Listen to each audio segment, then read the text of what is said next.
Déménagez en toute sérénité avec AGS, spécialiste du déménagement en Outre-mer. Numéro 1 dans les dom-toms, AGS offre des services de qualité. AGS expédie tous vos colis, conteneurs personnalisés ou partagés à des prix compétitifs et prend en charge le transport de votre véhicule depuis sa propre plateforme jusqu'à sa destination. AGS s'occupe de toute la documentation douanière. AGS, le meilleur conseil et le meilleur prix. Demandez votre devis gratuit sur notre site ags-déménagement.com. ags-déménagement.com. Guadeloupe, actualité. Abattants qui ont été recueillis pour nous hier soir. Comme vous le savez, ce sont les derniers adieux qui ont été faits à Nicolas Dumont. La veillée a été organisée au Vélodrome et c'est à Arnaudville que malheureusement le cycliste a été percuté par un poids lourd pendant son entraînement. Courage à la famille et courage à tous les cyclistes de Guadeloupe. Faites attention sur les routes. Et on part pour commencer ce JT du côté de l'UNSA Police et l'UNSA Douane qui ont enfin été reçus par le préfet. Donc, comme vous le savez, leur doléance avait été proposée afin d'assurer la sécurité des Guadeloupéens, mais ceci en toute sécurité. Un reportage de Loïs Lane. Après nos différentes relances, le préfet a enfin accepté de nous recevoir afin de traiter des problématiques de sécurité qui touchent notre île et notre archipel plus largement. Donc aujourd'hui, nous avons pu nous entretenir avec lui et aborder ces sujets pointus. Ça a surtout touché aux effectifs des différents services, notamment des effectifs qui sont exsangues pour plusieurs services de la Guadeloupe. Je vais parler de Marée Galante, certaines brigades côtières également, et brigades insulaires, où les effectifs manquent cruellement. Les réponses ne sont pas tout à fait celles qu'on attend, mais au moins on a un début de réponse et on peut commencer à travailler. Le début de réponse, c'est que déjà il y a une reconnaissance du déficit d'effectifs pour les services de la Guadeloupe, et également un déficit de moyens matériels également, qui sont quasiment tous obsolètes aujourd'hui. Nous attendions des réponses sécuritaires de la part de Monsieur le Préfet. Alors, certains points ont été avancés, comme l'avancement du projet de création de la brigade nautique pour la direction territoriale de la police nationale. Donc, le projet avance. Il y a un petit point de déception quand même, puisque l'UNSA Police défend ce dossier depuis plus de 10 ans maintenant. Et on avait sollicité 3 bateaux. A priori, un seul bateau est en commande et devrait arriver. Donc, est-ce que ça suffira à répondre à la surveillance des côtes pour les zones police? Pas complètement. C'est déjà une avancée. Après, on a bien compris que, en termes d'effectifs, il n'y aurait probablement pas d'effectifs policiers supplémentaires, et c'est l'optimisation des moyens actuels qui est visée. C'est très compliqué pour les policiers de terrain de faire face à cette violence armée. De plus en plus, les policiers sont également visés par les armes. Fort heureusement, jusqu'à maintenant, il n'y a pas eu de blessés et de morts dans nos rangs, mais au rythme où ça va malheureusement finir par arriver. C'est une très forte crainte de la part de l'UNSA Police. Vous en aviez déjà entendu parler en novembre dernier. Après les dombrés congelés, arrive enfin la pâte à pizza, voire les boquites ou autres produits transformés chez nous. Enfin, la société Délices surgelés ont été inaugurées à Gourbert, et c'est avec satisfaction que la région a présenté ce projet. Découvrez comment aller toujours plus loin dans l'autonomie alimentaire sur notre territoire avec ce reportage de Charlie Dagonia. Déjà féliciter M. Hameau, qui, en plus d'être un 3.9 de l'entreprise, a été aussi créateur de la machine pour fabriquer les dombrés. Novembre 2024, nous nous sommes engagés, ici même sur ce terrain, pour construire cette usine. Aujourd'hui, ça fait pas 1 an, nous sommes en train d'inaugurer. Eh bien, c'est une très belle satisfaction pour la région, pour la scène patrimoniale, mais tous les autres partenaires, tels que le Crédit Agricole, les architectes, les ingénieurs qui ont monté ce projet. J'ai voulu effectivement accompagner M. Hameau, qui a eu ce projet. Je l'ai rencontré il y a quelques années à la mairie de Basse-Terre quand Mme Panchard était maire de Bastère, qui m'a dit effectivement, ce monsieur a un super projet, il faudrait qu'on puisse l'accompagner, que la région puisse l'accompagner. Alors je lui ai dit effectivement, à vous de trouver un terrain. Je ne savais pas encore qu'on avait 7 hectares ici à Goubert. Et quand je l'ai su, j'ai dit à M. Armaud d'y aller, de choisir son terrain. Il a choisi, il a monté son dossier, et aujourd'hui, voilà, c'est une chose de faite, une chose de réalisée, qui créera des emplois, qui crée de la richesse à Goubert. Ça rentre aussi directement aussi dans nos problématiques de développement de la souveraineté alimentaire, de la transition alimentaire. C'était aussi un des grands poches de notre programme électoral et ça nous convient aussi être présent dans les enjeux de demain. Et c'est pourquoi aussi il est important pour nous aussi d'accompagner les porteurs de projets, surtout dans un domaine qui met Goubert en avant, porté aussi bien évidemment par la région, les acteurs économiques, beaucoup d'investisseurs. Continuerons effectivement à accompagner, comme nous le faisons au centre, comme nous le faisons aussi sur la Grande Terre. Donc vraiment une satisfaction. Et actuellement, ce que j'espère vraiment, que les collectivités vont signer des conventions avec cette entreprise de manière à ce que l'entreprise puisse livrer dans les écoles primaires, dans les collèges, dans les lycées, ce qui va engendrer une montée en puissance de l'entreprise et créer d'autres emplois pour les jeunes de la Bastère. Ce que nous faisons actuellement, et dans cet organisme, nous faisons les dombrés. C'est la priorité des priorités. Les dombrés, pâte à broquille, boula pizza, et pâte feuilletée, pâte brisée. Et donc maintenant, on pense faire les broquites cocktails, qui est très demandé. On pense ça, qu'on les ferait. Et aussi que les dombrés pour bébélé, la moitié des dombrés.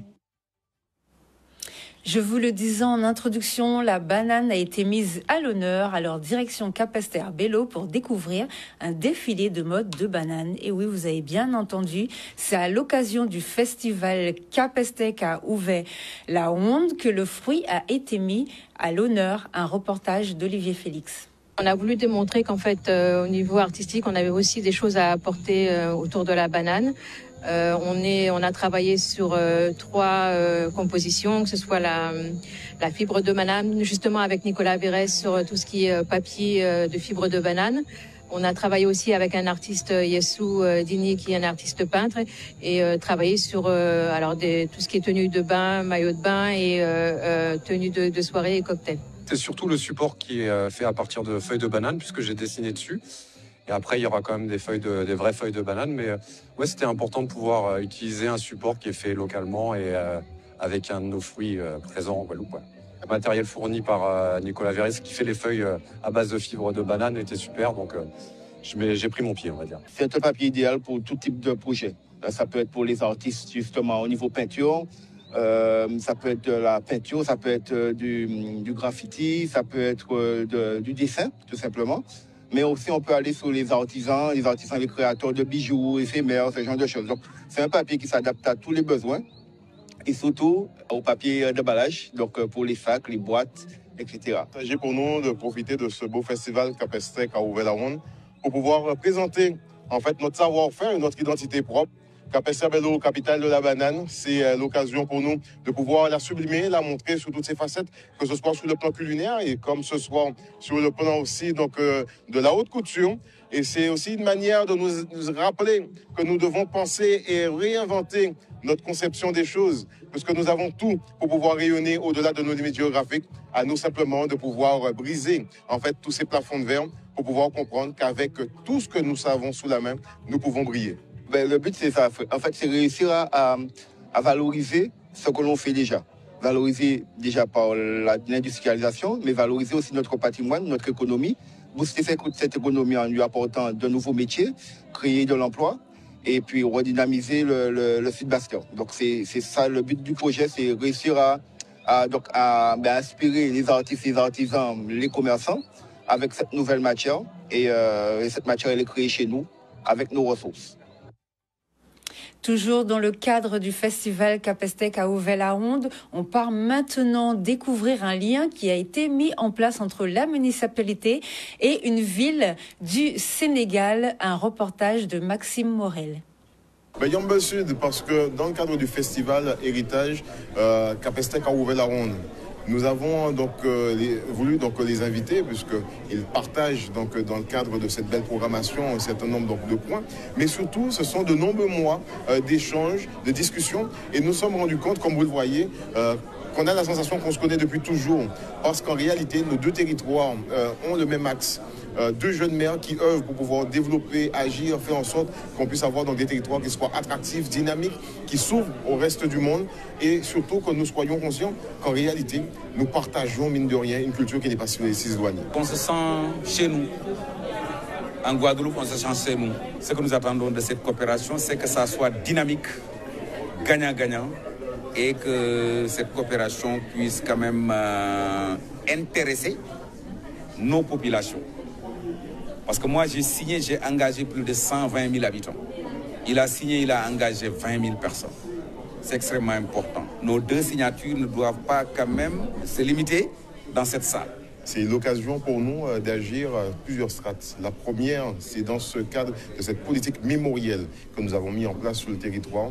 Retisser ces liens avec l'Afrique et plus particulièrement avec nos frères du Sénégal et de Yambol. C'est créer aussi ce lien dans le cadre d'une passerelle économique.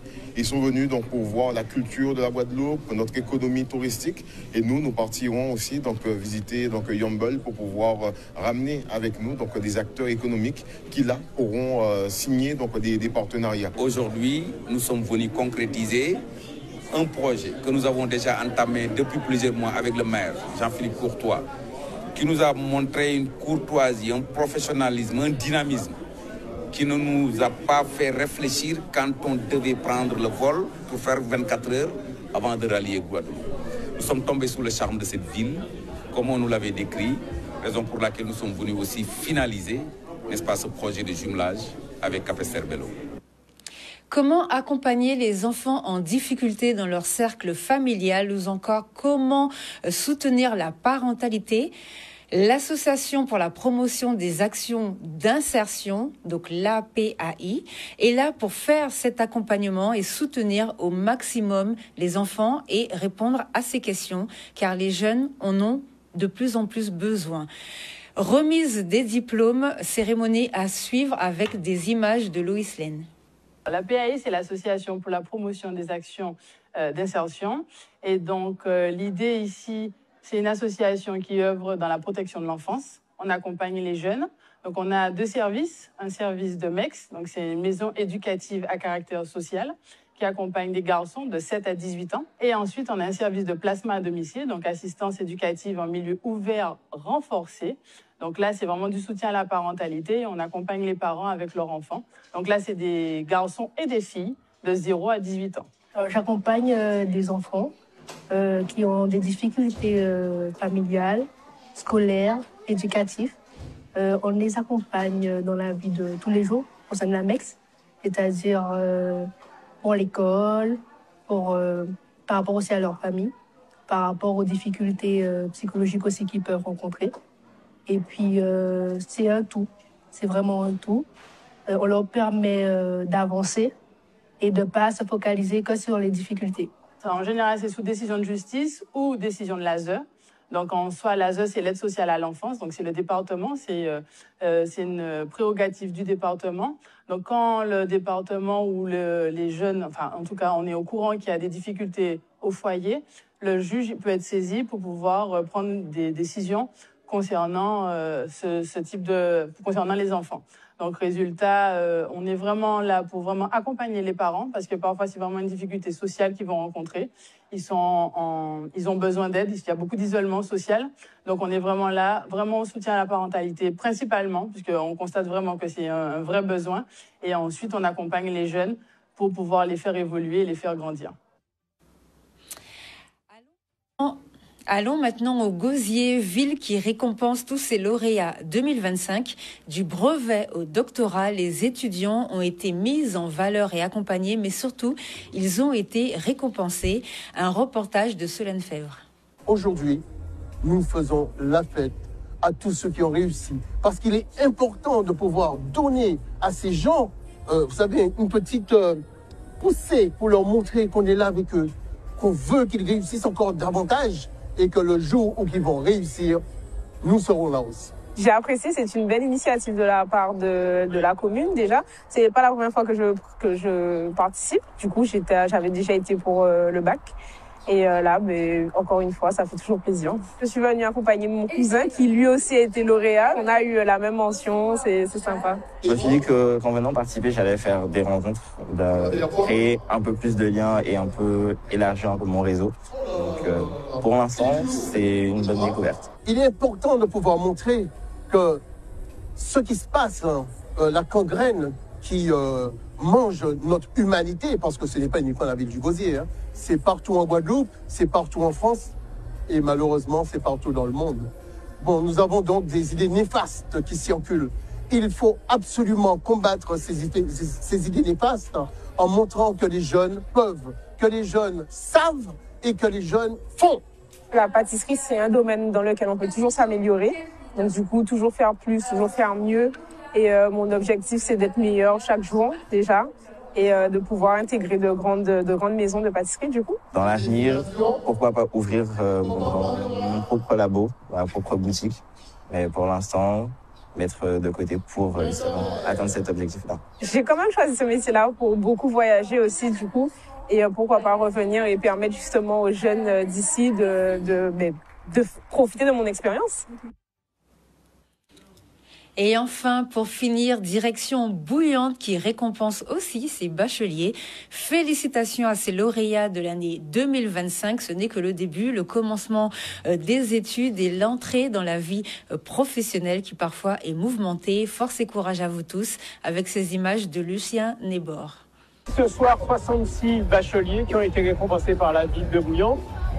Parmi eux, des mentions très bien, des mentions assez bien, des mentions bien. En tout cas, on les a tous félicités et j'ai eu l'occasion de leur dire que peu importe les résultats pour le bac, c'est un nouveau départ, les compteurs sont remis à zéro et ce qu'ils voudront faire de leur vie, leur avenir dépendra d'eux. Une mention particulière pour Aurélie Sextus, qui est une jeune femme en situation de handicap. Moi, j'ai été impressionné par sa situation, admiratif parce qu'elle a réussi à obtenir le bac alors qu'elle est totalement sourde et j'ai tenu quand même à la féliciter et je crois que c'est aussi important parce que ça démontre bien que tout le monde, quelle que soit sa situation, nous avons notre place dans la société et que nous pouvons réussir à faire des choses, bien évidemment en se donnant les moyens mais aussi en étant accompagnés. Mon année terminale s'est plutôt bien passée. J'ai enchaîné les bonnes moyennes, c'était mon but. Avoir le bac avec mention et je l'ai eu. J'ai décidé de faire une prépa TSI à Couefin qui m'aidera à intégrer une école d'ingénieur. Cette année, ça s'est bien passé. Certes, il y a eu un peu de stress, mais j'ai pu le gérer. Là, c'est pour moi que j'espère que je pourrai rentrer dans l'école d'aide-soignant. Je vais pas mentir, c'était un peu compliqué parce que du coup, je suis dyslexique. Donc, il y a eu des complications, mais ça va. Des hauts et des bas, comme d'habitude. Je veux devenir infirmier, justement, ou bien aide-soignant. Maintenant, c'est la même formation pour devenir. Et ensuite, après, pour l'avenir, peut-être steward. Ça a été une année compliquée, remplie d'embûches. C'est vrai que j'ai vécu des choses assez compliquées dans ma vie personnelle. Mais à la mairie, on m'a beaucoup soutenue, dans la famille, etc. Donc, j'ai pu y arriver. Merci à eux, en tout cas. Et sachant que l'année prochaine, je compte partir en licence sciences politiques. Voilà, pour espérer devenir ingénieur social dans quelques années. Outremernews.fr, le site de l'actualité Outre-mer, 24 heures sur 24 et 7 jours sur 7. Retrouvez la chaîne Outremer News sur YouTube.